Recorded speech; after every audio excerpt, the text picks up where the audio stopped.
মহান আল্লাহ তাবারক ওয়া তাআলা পৃথিবীর মানুষের দৃষ্টিভঙ্গি চেঞ্জ করে দেওয়ার জন্য, মানুষের ভুল চিন্তাকে উড়িয়ে দেওয়ার জন্য আদম আলাইহিসসালাতু ওয়াসসালামের সৃষ্টিটাকে বিজ্ঞান দিয়ে প্রমাণ করার চেষ্টা করেছেন।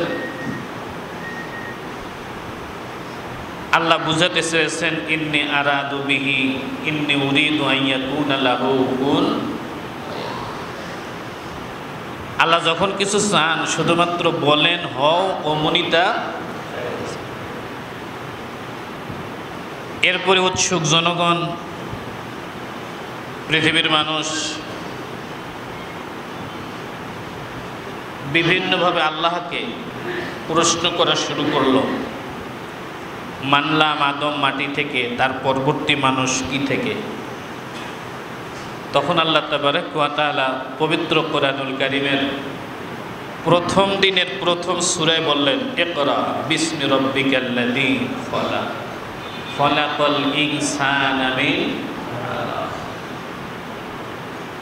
আমি আদমকে যেমন মাটি থেকে সৃষ্টি করেছি, আমি ওইভাবে আদম সন্তানদেরকে সৃষ্টি করেছি জমাট বাঁধা রক্ত থেকে।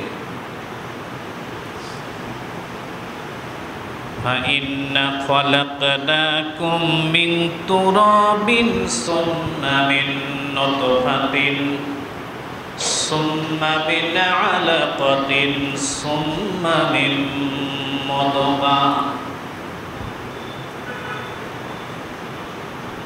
আর আদম হযরত ঈসা আলাইহিসসালাতু ওয়াসসালামের বিষয়টাকে আল্লাহ পাক পৃথিবীর মানুষের